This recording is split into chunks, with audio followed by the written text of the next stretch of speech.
This is Jeffrey Price. Hope you will enjoy the construction of this segmented bowl. Here are links that you can use to find all of the items that I refer to. Enjoy the video. Hi, this is Jeff Price. I'm here today to show you how I made this beautiful bowl out of segmented pieces. So this bowl is made out of um, Osage orange, purple heart, maple, and walnut.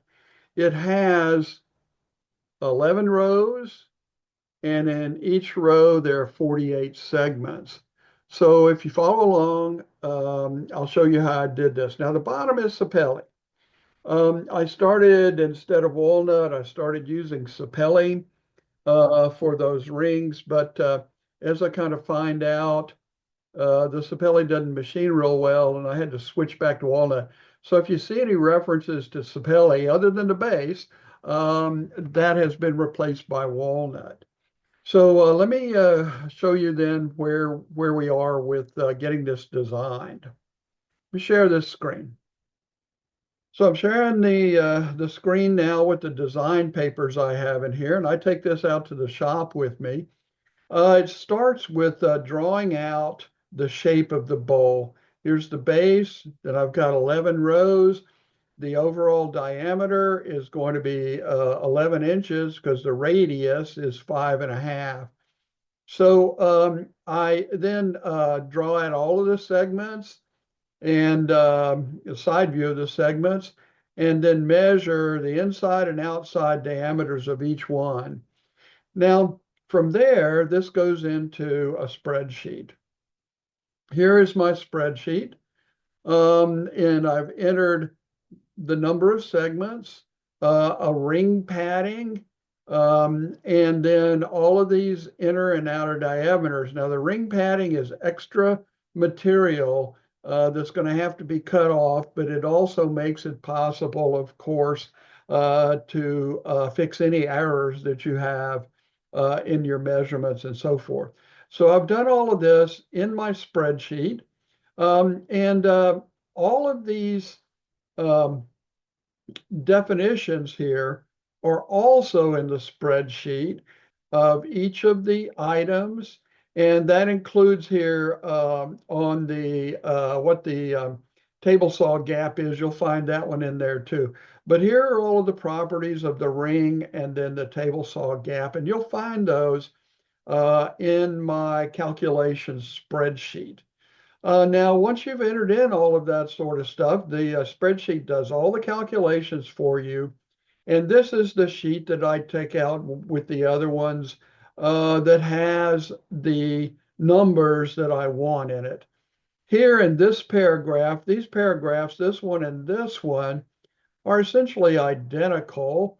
The only difference is that this one only works to a 16th of an inch in Carpenter, and whereas this one works to a 32nd of an inch.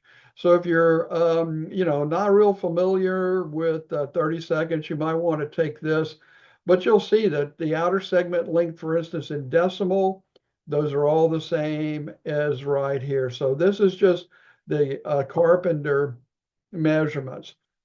Now, we will especially spend time with the table saw gap here, with the outer segment length, which is here, and with the segment width, which is here. And again, you can look up those definitions in the spreadsheet. Now, I've also written out here in the spreadsheet how many of each of the different species I need. The first row, 16 maple and 32 purple heart, and so forth. And then here is an estimated length of material that is required to get the total ring. So we'll figure out from there how much of each of the pieces we need as we go. Then we go to the Bowl Design app, which is also on my website. And it allows you to do a drawing like this where you can put in all of the different colors of the wood that you want and map it out so that you have a design that you are pleased with. This is the design that I did for the bowl that you just saw. And here are all of the different number of pieces of each of the woods that you'll need in each row. So I'll carry that out to the shop as well. So let's get out to the shop and we'll start doing some real work. And I'll show you what we need to do. All right, so we're out here in the shop now. Got my spreadsheet calculations here. Here's a 16th inch paragraph, and here's the 32nd of an inch paragraph, and I'm going to look at this 32nd of an inch paragraph more carefully. Now, what I'm looking at right now is I need to rip the wood for row 4. I've already done the other 3 rows, so I'm up to here. And the segment width in carpenter units is 1 1/16. So I'm going to set my rip fence at 1 1/16 to cut this wood. Now, how much do I need is the question. So I come over here to the estimated length of material. It looks like I need 32 inches, but that's for all the way around, for all 48 segments. So if I'm thinking about that for a minute, I need 8 maple. That's 1/6. So I'm going to need about 5+ inches of maple, plus 2 or 3 to go into the miter, to leave in the miter. So I'll probably need 10 inches of that or something. It would probably be plenty. Osage orange now, 24 out of 48. I need half of it to be Osage orange, so I'm gonna need about 16 inches plus say 3, 19 would be plenty. And then I'll need 16 inches of 16 segments of Purple Heart. That's a third of 48. So I'll need about 10+ inches there. Probably 13 inches will probably do it. So 1 1/16 for the the width of the ripped wood, and we'll set that and make sure we have enough wood. Okay, so I've laid out the wood that I need. I've got a nice big piece of Purple Heart, a nice long piece of Osage Orange. Got a couple of small pieces of maple, and I'm looking at these. See, I've got a crack down here, so this would be long enough, but I'm worried about that crack. So I've got another little piece of maple. I'm going to cut both of those and have those ready to cut into segments. Table saw gap set 1 1/16, and let's rip them.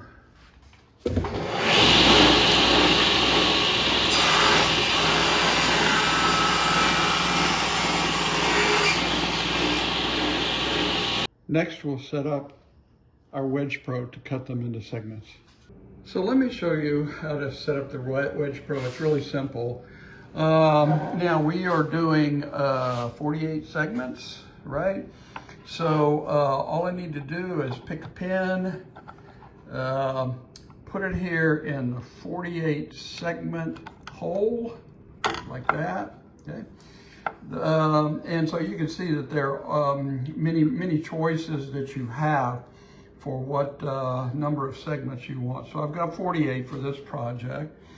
And you pull it up against here now, pull the miter up against there, make sure it's there, tighten it down, okay? And that's ready to go. All we need to do is drop it in the slot of the table saw. We've already done all the adjustments long ago, which are given in instructions for the Wedge Pro.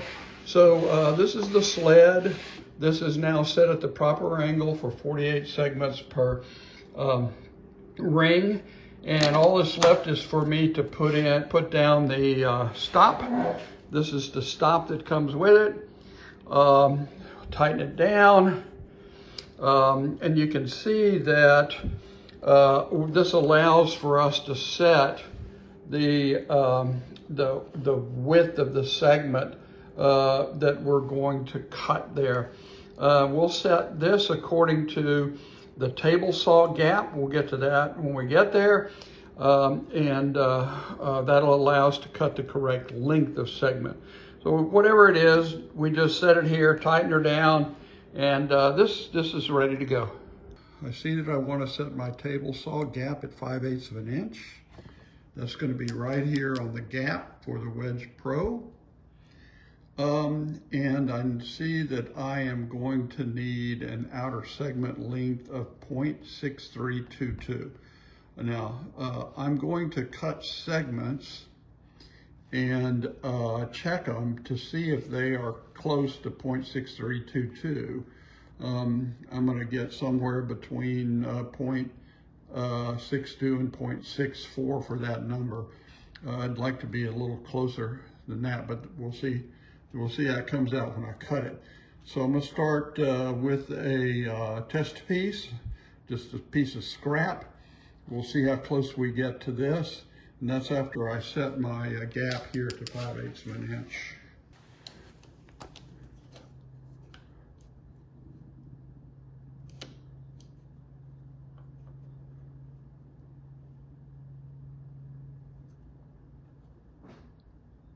All right, 5/8.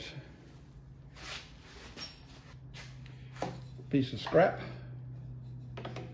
I've already used this for a piece of scrap, so I've already got the angle cut on that side. So we'll just cut over here. See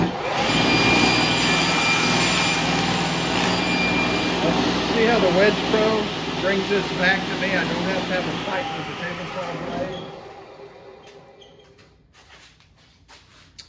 blade. And I don't know if you'll be able to read this or not.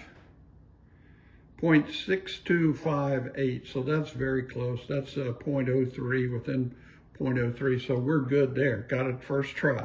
If I hadn't gotten it, I would have gone back and adjusted that a little bit and gotten closer. All right, I'll cut a few for you. And then we shall, I'll finish it up and we'll get over to the gluing area. Always have a cup ready to put these in. Osage orange, I need 24.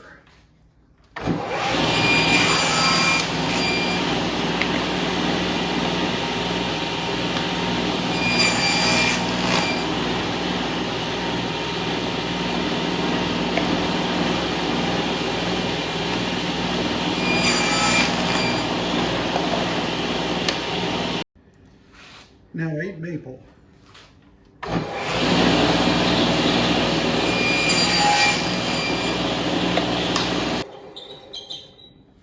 Now, like I said before, that piece of maple that I was cutting had some cracks down at the end of it down there. So I'm inspecting this, make sure there aren't any cracks in there. And this looks good. That's number 8, and we're done with the maple. Then we'll do Purple Heart, 16 of those, and we'll be ready for gluing up a full ring. Whenever I dump the segments out of my cup over here, I usually go ahead and arrange them just like this in sets. Here, sets of 4 are easy. Sometimes it might be sets of 3, something like that. Whatever it is, whatever segment setup you've got. And I do that so I can make absolutely sure that I've got exactly the right number, 16, 16, 16, okay? Now, the next thing I'm going to do is check these edges. Usually I use a little block of sandpaper. Just going to hit it and make sure I don't catch any edges.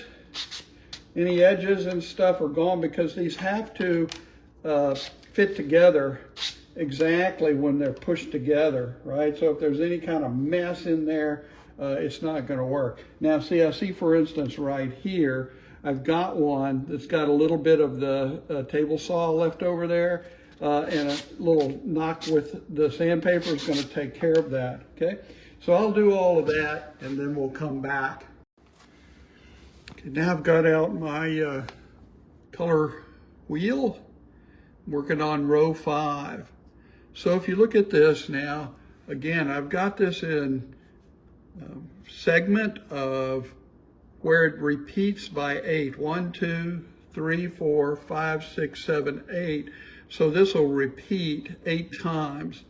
Notice that row 5 here has maple, Purple Heart, Osage Orange, purple, maple.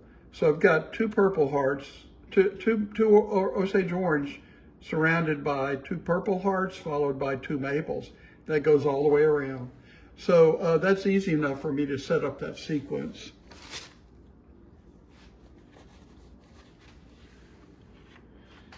2 Osage orange, 2 purple heart, 2 maple, 2 Osage orange,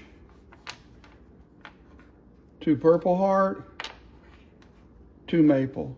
Okay, so I'll go around and lay all of that out. So I've got them all laid out, 2 maple, 2 purple heart, 2 Osage orange, and that's the same here, here, here, here, here, here. All of my 8 repeating patterns. Now, next thing I'm going to do is I'm going to push these all close together.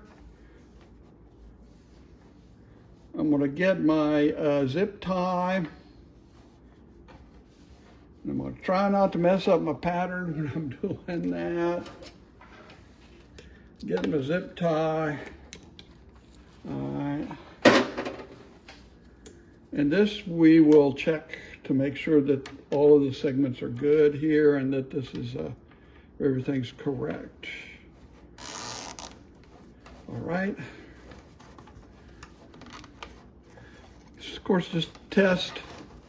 Let's go around. Let's pull all the segments up against the zip tie here.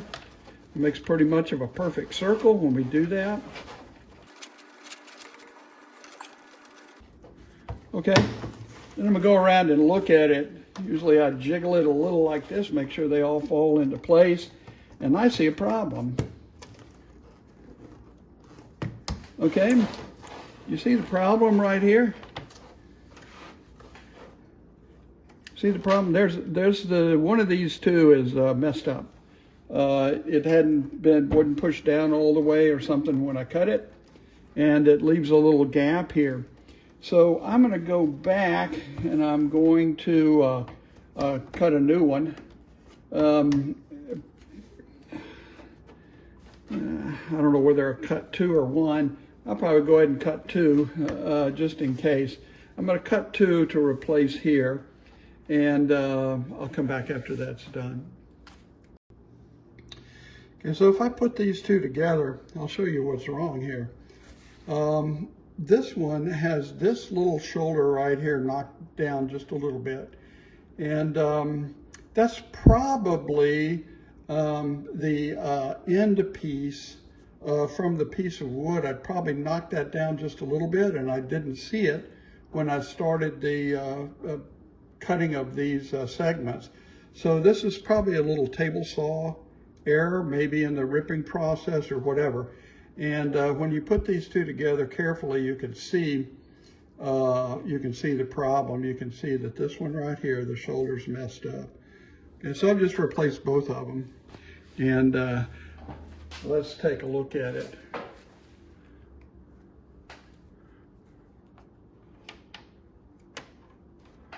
That's the kind of thing, though, that you want to do when you're doing this checking process. That's what's really valuable. The really valuable thing to do about setting it up and taking a good look at it first, and then you can glue it. If you find those flaws when the glue's on, you're going to be in trouble. So find all of the flaws now while you're checking this. Okay. Now I thought that was a flaw for a minute, but it turns out that I just hadn't pressed that down. It wasn't against the table, okay? And so that's what you want to do when you're doing this test. Make sure everything fits nicely and there aren't any bad pieces. All right, I'm good with that. So let's glue it next. Now I've turned all of the segments up on their edges. That's so that when I put the glue on it, it's not going to run off. If I put them on the side like this and try and do all of them on the side, then the glue runs off real fast. Like this, the glue will only run much more slowly. And so since I'm all set up here, I should be able to really repeat this process quickly. Now, notice again, it's worth a good look. 2 Osage orange, 2 purple heart, 2 maple, and to check that pattern all the way around, because now you're going to glue it, and if you mess up, that's going to be it. You're going to have to replace the whole ring. All right, so we don't need to really kill ourselves in speed, but let's do this with all due haste, okay? Put glue on, enough but not too much. Seems like I tend to do too much, which is better than not enough, but let's just see what we can do. Now you see the glue's not running much because the tilt on these segments isn't much, and so it doesn't have any force to make it go. So around we go.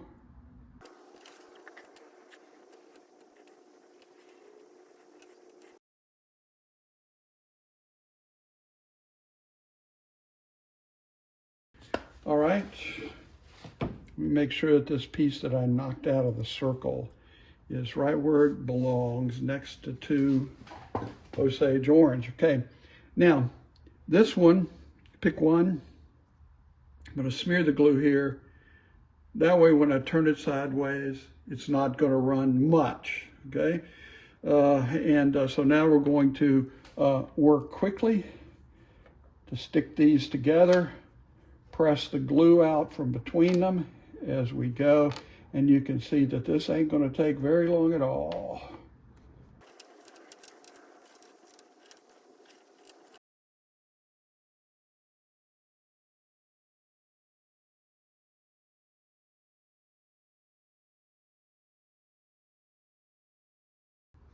You can see I'm getting down here to the end. This one had glue run off the end. That one almost has glue running off the end, and so does that one. So this gives you a little idea of, you know, you need to do this quickly, but don't press your luck. All right, ready for the ring?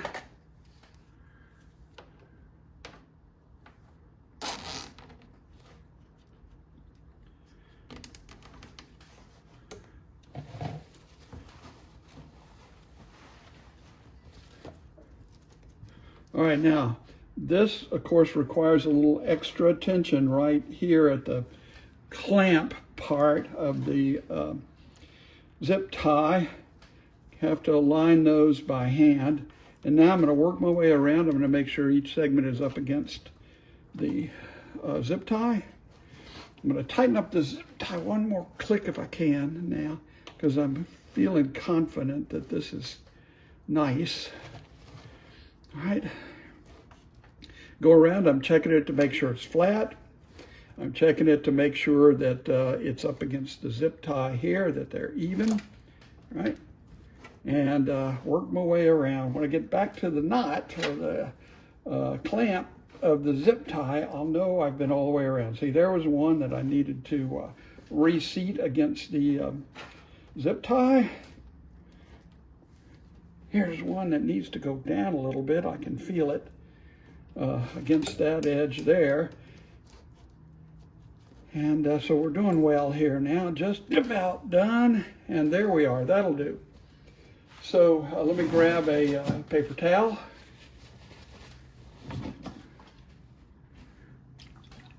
Let me get a little water on the paper towel. And I'm going to get the glue off of most of the glue. It doesn't matter if some of it's there. We got to still work on this ring some to make it perfect for gluing. So that's fine, a little glue off. Then I'm going to do off of the board, so when I set the side up cleaned off back on the board, it won't pick up the glue that's on the board. All right.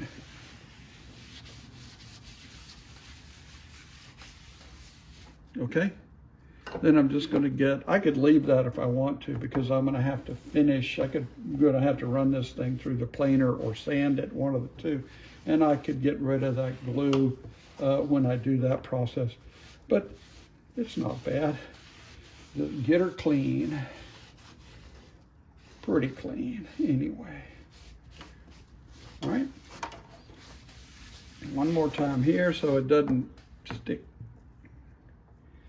And we should be done. Wait for the glue to dry now. Okay, I'm going to plane these now. We'll start with just a real light touch, always a light touch.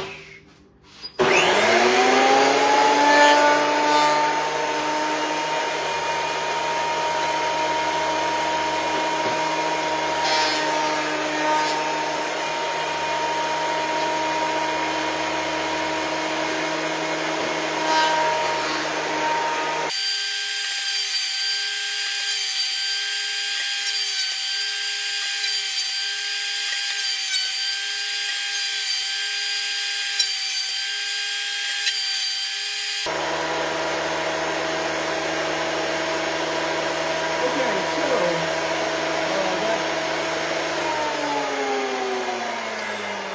so this first pass looks pretty good. I knocked a little bit off. Knocked a little bit off right here, but I'll make sure that this is oriented correctly, so that'll be an edge that I cut off, okay? And what I'm looking for now is you can see that this hit here, but it didn't hit over here, and it hit over here. So this first pass is very, very slight, and what it's doing is it's finding little edges and stuff that are sticking up. And I'm just going to continue doing that. And I mean the slightest little pass, just like that, okay? That's it. I'm working on the base now. And what I've got is that this is going to ultimately be the very bottom of the bowl. So what I'm doing is I'm dishing out a little bit there, so that when the bowl sits, this will be flat, but then if I dish this out a little bit, it won't wobble as much. So what I've done now is I'm going to want 5 inches for the overall diameter, and this is quite a bit more than 5 3/4, so that's going to wind up being cut down. But I want this to be about an inch less than the overall diameter that I'm going to make this base. That leaves me a 1/2 inch right in here for the glue to stick to the segments as I build it up. So I'm probably not even going to do quite that. I'll probably do about 3.5 inches that I dish out here. Okay. So the other thing I want to do is I want to make sure the base here is nice and flat. Let's do a little bit of that here real quick. It should be flat, because it's just a piece of wood glued on there, and I can feel that it's quite flat all in all, okay? Then, all I want to do from here is to get this dished out a little bit. I like this angled bowl gouge here to do the roughing part of this, okay? So a little bit more here. I don't need to gouge it out too much. I don't need that piece too deep. So I'll just work on this just a little more here.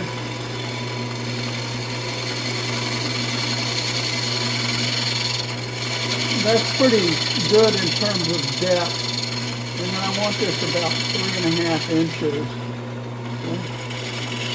So let's measure that and see where we are. Yeah.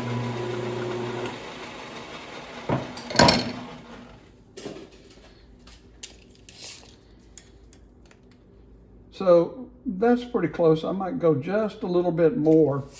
But all I'm going to do after I finish dishing this out is I'm going to make sure that this is flat to start gluing the layers on later, actually on the other side. Right here then I'm going to get this all sanded out and everything so it's nice. Then I'll flip it over, glue it back on here, and then we'll start building up the segments on this side of this piece of sapelli. Okay, so here I've finished the base. I've done a good job of sanding it out, because that's going to be hard to sand out later when I flip this back over again. But the base is all ready. Now I left the paper on this side. I'll face this off as the first thing that I do, and I get all of that paper and everything off of there. Okay, so now I have then my base, piece of newspaper, and the faceplate with a block of scrap wood on it. So I'll get this glued on here. Now when I glue this, I don't want for glue to run down in here, because again, when I take this off, any glue that's run down inside here is going to be hard to get off. So I'm going to be kind of careful not to get much glue down that way. I need, like I said earlier, I need enough space here to get a good strong glue joint. The more area, the stronger that'll be. So I've pushed it down to about the limits of what I should do here probably. Just going to make sure that there isn't any glue headed that way. All right, paper on. Okay. And now I'm going to put glue here. Now this doesn't matter. The paper keeps the glue from going where I don't want it. You really just need it mostly around the edge.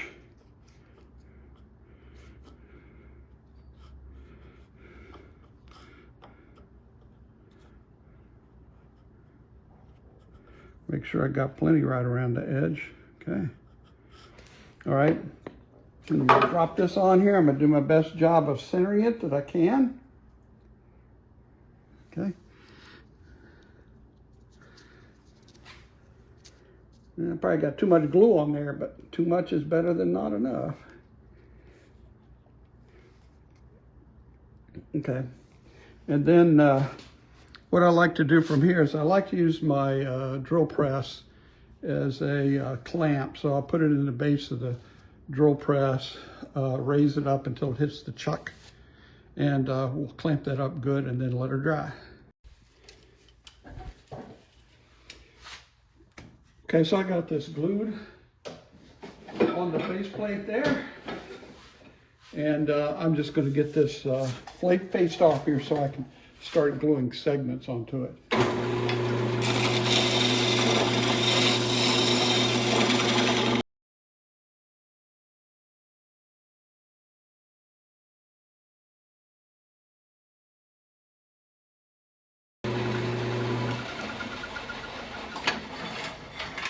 That looks pretty good.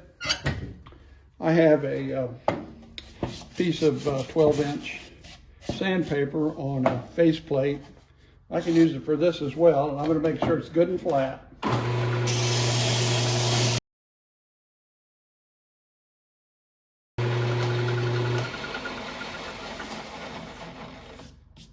It's looking good. So the only other thing I'm going to do now is make sure it's perfectly round.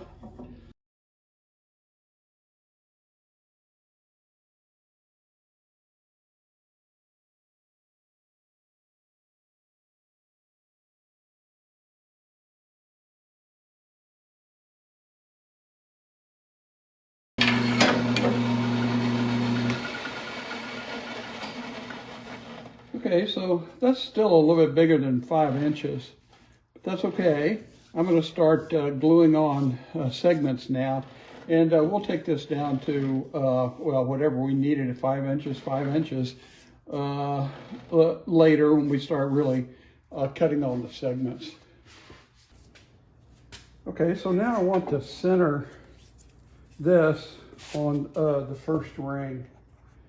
Okay, so the best way I can mark that is I've got this little 45-degree thing that goes with my square, and I can just go around like this.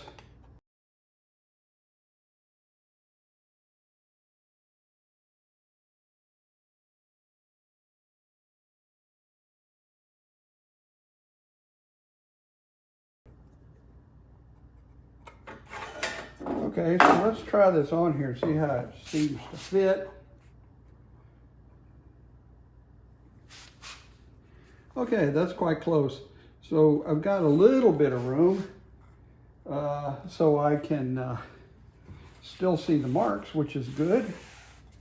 Perfect. So we'll just get it centered here now.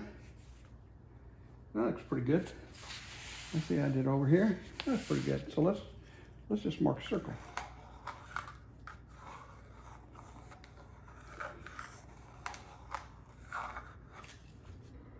All right, so that looks quite good. So I'm gonna get a little bit of glue on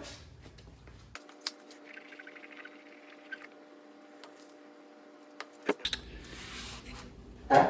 Okay, so I've got layer 1 glued onto the base here now. And all I really want to do is to round this to get ready for the second row.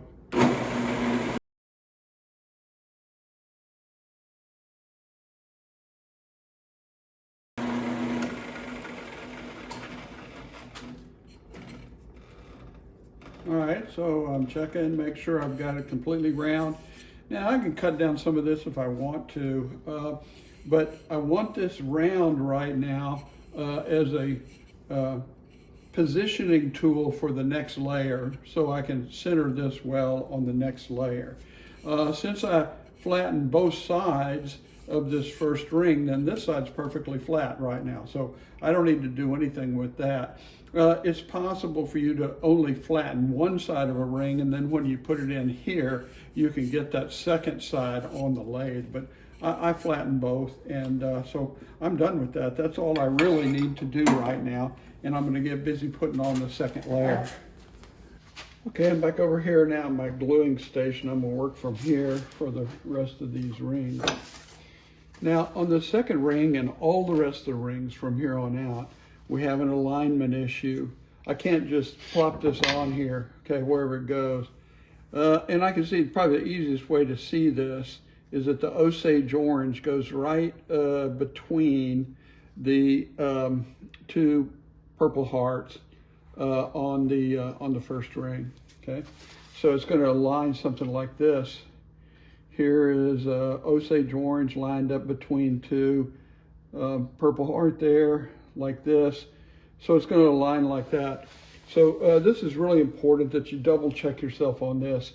Now, this particular one, this particular pattern now, it's the same on both sides.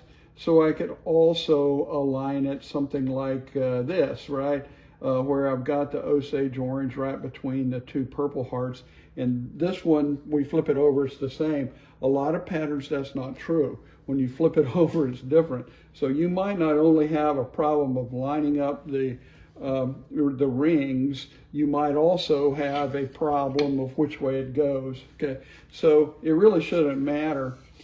You can see here, I couldn't resist it. I had to cut out some of that inside just because it was there. So this looks pretty good. Sometimes I'll come along and I might have a little chip here on one of these segments. So in that case, I would probably want to put the chip where this edge, see this edge is going away, right? So if it's on this side, put the chip up, or if it's on this side, put the chip up here. So it's going away. You can help yourself out. A lot of times a little chip doesn't matter, but sometimes you might feel better with it if you had that chip done. So basically it's going to go like that. Now, how do I get this lined up really good? I'm not going to guess. That's the first thing is that I should tell you is that I've tried this several times, many times now, and guessing doesn't really work. It's not going to do good if you guess.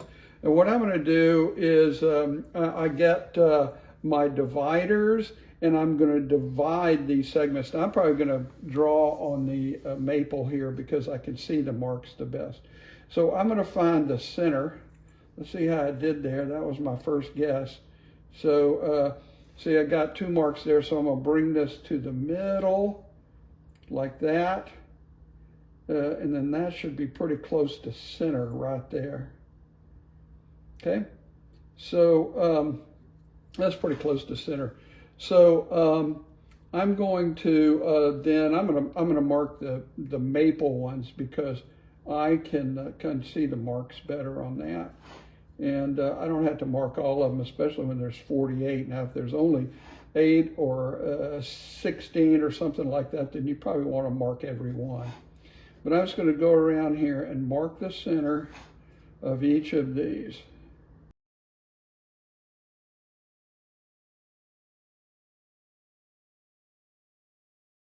So then we'll get out my square, and I'm going to get busy. Go ahead and put a mark on these, okay? Now this gets a little easier getting this squared up when you get to wider segments.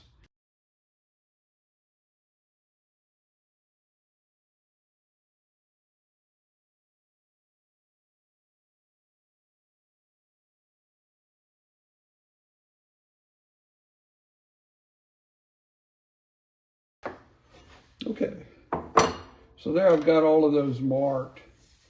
in the centers. Now, of course, I can't do it perfectly. I did as good as I can, but you're going to find that it's not going to completely line up. Just do what you can and work on getting it lined up as best that you can. Okay. So first of all, I'm making sure that the two purple hearts line up with an Osage orange. Okay. Now I've got two adjustments. I've got centering, okay, like that, and I've got rotating. And you'll find that both of them are necessary to get anywhere close at all. Okay. But that's the way to think about it. Just think about those two directions and remember that you only have those two things to deal with. Now I'm rotating around and of course these lines that I've marked, I want to line up here between those two. Okay, now here I'm beginning to get off a little bit. Here much more, here much more. But this is just my first guess. And so I am going to, now see it's quite a bit off center. So I'm going to scoot it, okay? Let's scoot it and see if we can't get it centered better. Then let's realign here, okay? So I can get most of this. This is actually pretty darn good alignment that I've gotten in really just one try, okay? Maybe rotate it a little bit to the right. See, I've got just a little getting off here. I'm going to rotate that just a little bit to the right rather than try and center it again. It's not a centering issue. It's a rotation issue. So I'm just looking to see if I have basically gotten it lined up good. I've got one off here, but I think that's because I didn't hit that mark just right there. Okay, oops, I just caused it to scoot. Okay, so be a little bit more gentle with this. So I think I've got that pretty darn good. I'm very pleased with that. So I'm going to mark my spot, okay? Mark where I am. I'm going to first of all put a ring around it. And now so that I know how to center it, but now I am going to put a couple of marks that are good and easy to see on where to do the rotation, okay? So here are marks that set the rotation, okay? All right, so I'm going to get some glue on that, and we'll get it back into the drill press. I flip that over carefully so I know to go this way to get back aligned. And I'm going to get glue here. Don't want too much, too little. I don't want to obstruct the view of my line. Okay, and so you can put glue on either side. See, this one you don't need so much around here, and that one, if you were to put it on, you don't need as much around here. You need more around here. So I just want to be sure that I don't obstruct the view of that line, the circle that I've drawn on there too much with glue, and get all of this now. And make sure we got enough glue, okay? It's important that we get it all glued. I just messed that up. Yeah. Remember, I've got an orientation issue that I need to remember. Okay, so I've got a paper towel handy so I can get the glue that obstructs the view of the line off, okay? All right, so I'm pretty close there now. That looks pretty good. Paper towel. All right, and then flipping, I should be now, here's the alignment. There's the rotating alignment right there, okay? Line this and this up. Get some of the glue squeezed out now. Okay, and then let's check the centering. Come around here, and I've got a line that the spurious line here. So I'm looking and I'm just checking. You can see that I need to go this way a little bit for rotation. Let's look at my. Let's look and see if I've lined it up exactly right. And I'm trying not to guess here. This is not a guessing issue. Okay, this is something that you need to get it as close as you can. You will, if you don't do this, you will multiply the errors over time, over each layer if you're not careful, and it gets to be pretty bad. So I am pretty pleased with how that's gone down. It's lined up good all in all, and let's carefully get it over for clamping. Okay, see, so right into my drill press there. This has a bigger throat than my lathe, so I can do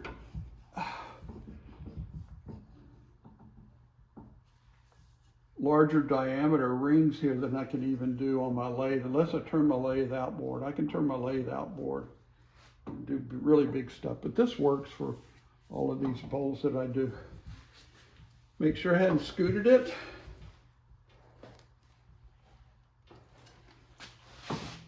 And get that all clamped down slowly. Make sure it's okay before I get the final clamp on it. All right, so I'm good with that. And we'll work on layer 2 later. This is the second ring glued on.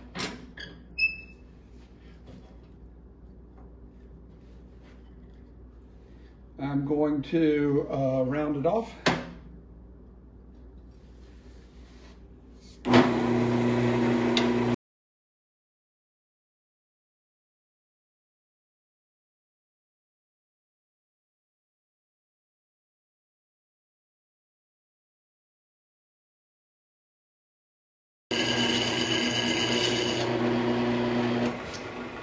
Let's see how it did. Now, I don't want to take a whole lot off.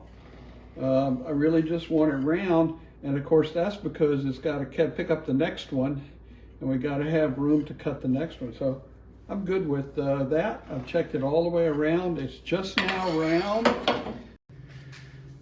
Okay, so you can see that I've got all of the rings now glued on, and we're ready to start cutting this. Now it takes like hours to get the rings on here, and then it takes like 15 or 20 minutes to do the basic cutting on this. So I've got a bowl gouge here.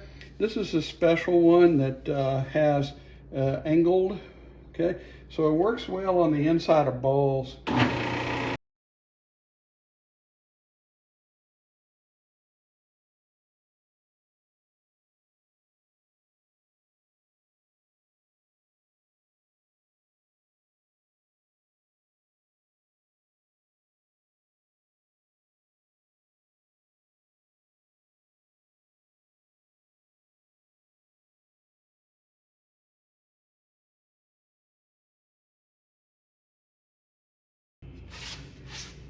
Still got the last 2 or 3 rings. I'm going to see if I can sit down.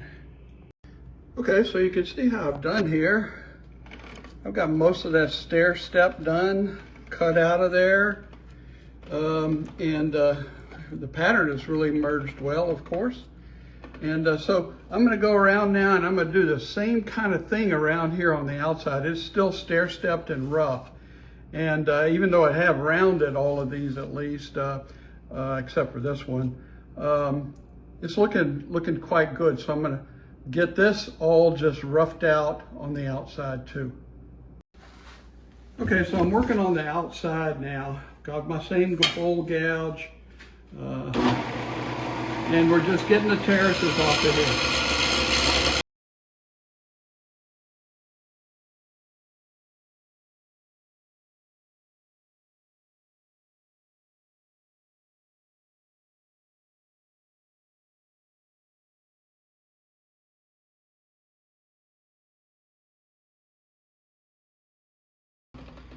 Now see, like I said, it only takes a little bit of time to get most of this cutting done. I've still got a little bit here, and I'm gonna have to work down here.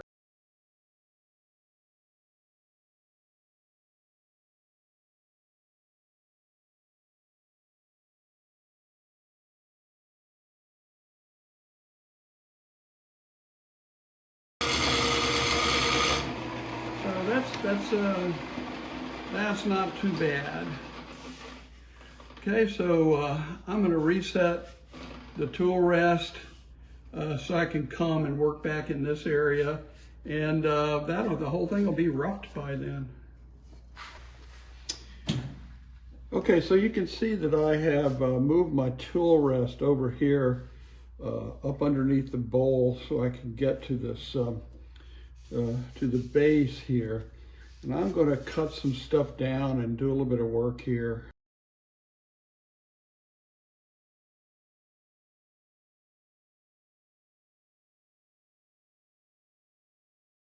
Right here, this is where the newspaper holds the glued with the bowl and the base plate. And I don't want to remove too much of this. That's what holds the bowl on right there. But I'm definitely going to have to cut that down. I'm just not going to cut it down much until I get most of the rest of the bowl done. Okay? So I'm going to get some of this done here.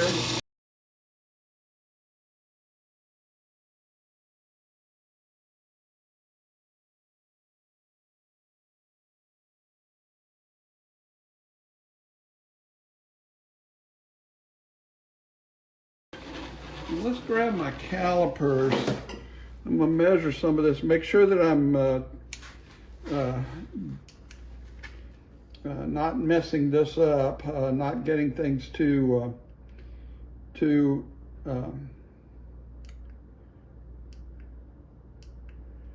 walls too thin.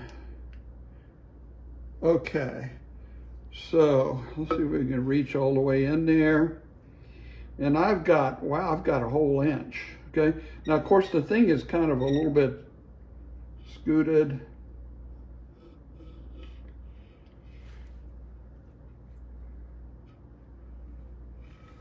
Okay, and so I've got almost 3/4 of an inch down here. And I've got quite a bit of space down here to work. Okay, there's a 1/2 inch right there. All right.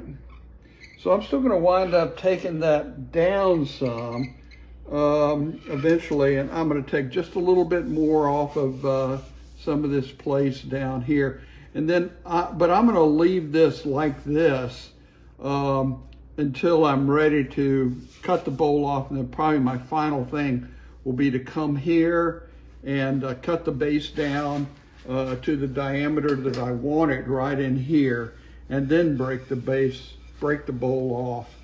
But I want to do most of my cutting with it this as large as possible. Okay, so I've got the tool rest back on the other side, and now I'm going to start shaping some of this out here.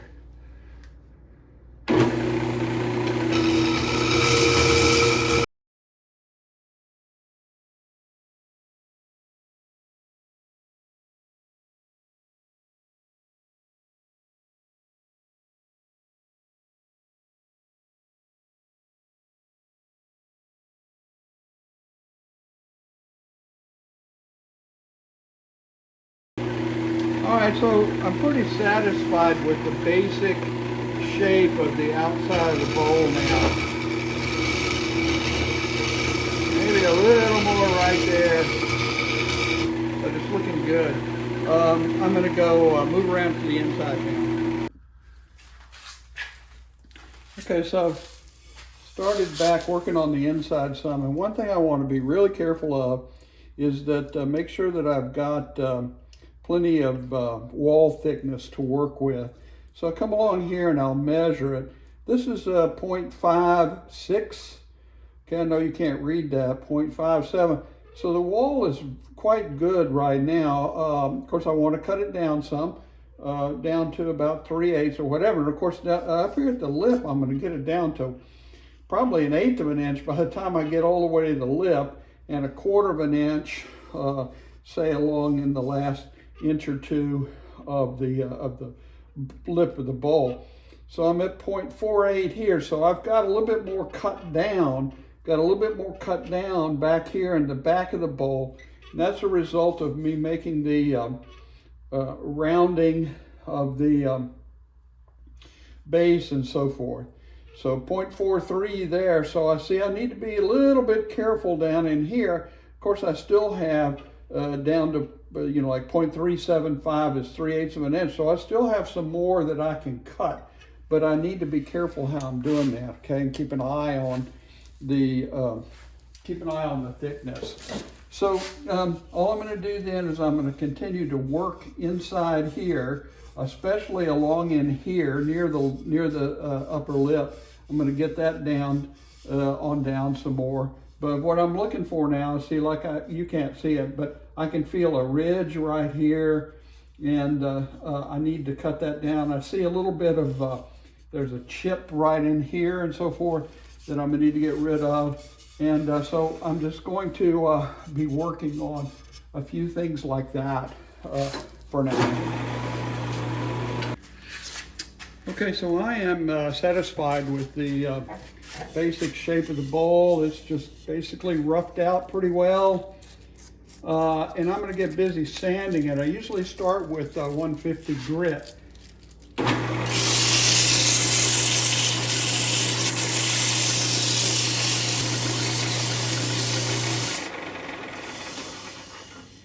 Okay, now what I've found is that as I sand, I'll start finding little places with small imperfections. Sometimes I'll even come back and use a cutting tool and take them out. But I'm not seeing too much right now. A lot of stuff will really start showing up when I start getting some shine on it with 220. But I've got a little bit of a knock right here. I need to take care of that. I don't think I can do it with sandpaper. And other than that, on the inside, this looks pretty good. So I am ready to sand now, 220. What I find is that when I sand at 220, I start getting a little bit of shine on this, okay? You can see it beginning to shine up a little bit. But what I see more than anything else is that I'm able to see some of the tiniest little flaws when I get to 220. So let's see what we got here. So see right here, there's a little tiny flaw right there. So and that kind of appears when I start doing the 220. They become more noticeable. So what I usually do then is I just go ahead and sand them individually, these little spots like that. Okay, and I can get so much more done quickly by focusing right on that spot. And so you can see it's pretty well gone there now. And I'll go on around and I'll look for more of these kind of spots. There's a little nick right there that I may work on some. But most of this looks pretty good. Now the other thing is here on the base, the side grain looks great, but you can see that some of the, where 90 degrees from there where it's end grain, that's pretty hard to get rid of. Now I don't really need to get rid of that little bit right there because I'm going to cut that off. I'm going to round that on down just before I get ready to take this thing off of the face plate. I'll round that down.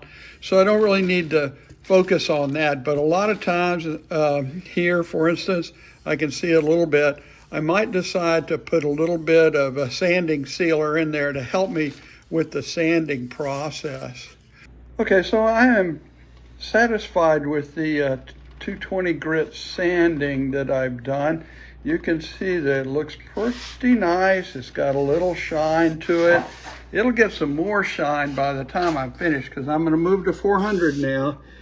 Okay, so I am now satisfied with the sanding down to 400 grit. And what I'm going to tackle next is right here at the base. I'm going to cut this to make a shape, cut it down, taper it down more. And when I do that, I'm going to cut into the newspaper separator between the faceplate and the base of the thing. So out of an abundance of caution, I have gone in here and put a support and pressing on the inside of the bowl with a piece of wood and my tailstock here. So that'll help support it in case I have a little bit of trouble doing that. So we'll go from there. I'm going to get busy working on that. Okay, here I'm set up now to make the base the correct shape.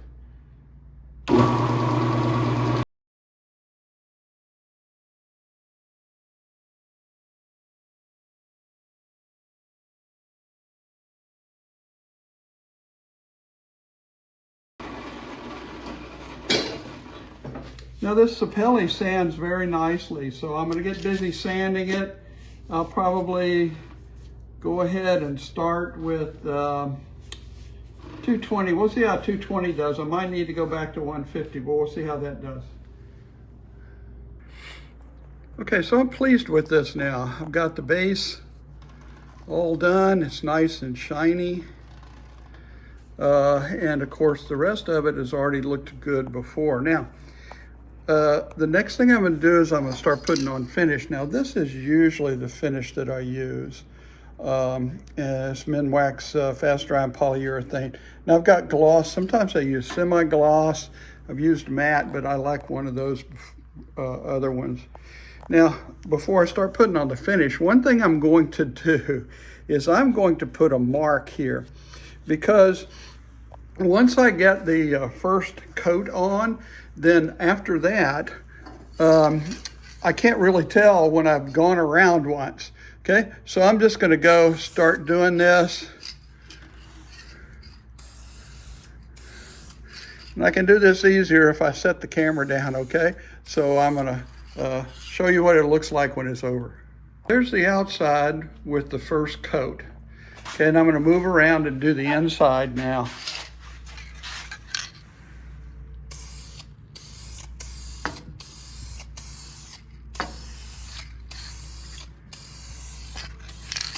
Hope I don't get varnish on my lens. Okay, so I get all of that done. Usually then I let this dry overnight. I hit it with 600 grit, usually sandpaper, just to knock it down, not to take it all off. And then put on 2 more coats or maybe even more. We'll see how that unfolds. So I've got this all done now. And I'm going to break the bowl off of the face plate now. So I get a chisel flat side up, get right on that mark. Shouldn't be hard.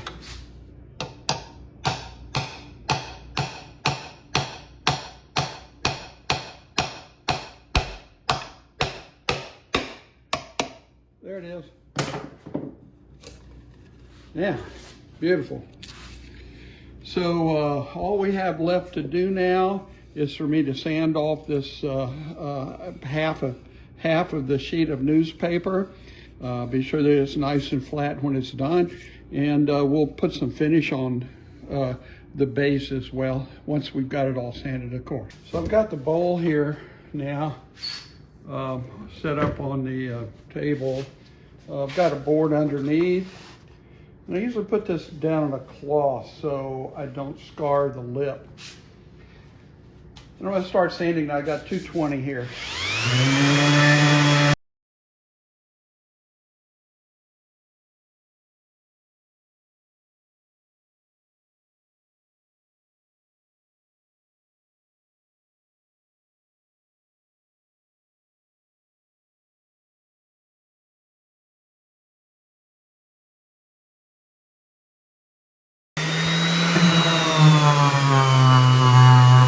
So I'm really working on the glue now. Paper's all gone, but there's still some glue. So I'm really stuck with getting off glue. I can use acetone on it. That dissolves this waterproof glue.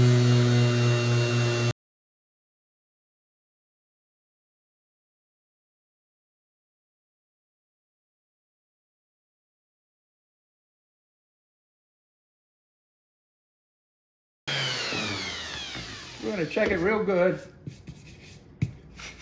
Make sure that it's all gone.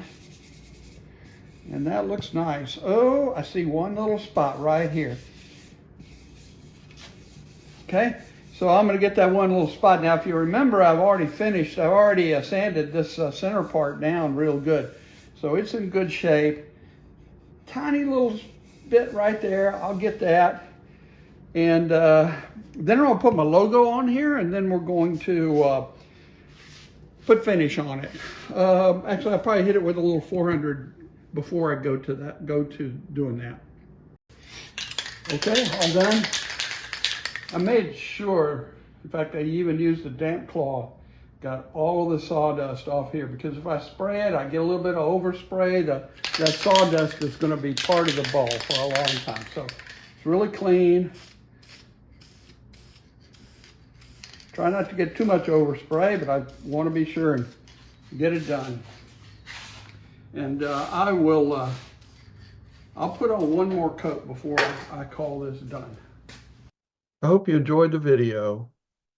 Here are links to all of the items that I've mentioned, including the calculations worksheet, bowl design app, and where you can get the plans that I used to make the bowl. And I hope you'll be sure and follow me on YouTube. See you soon.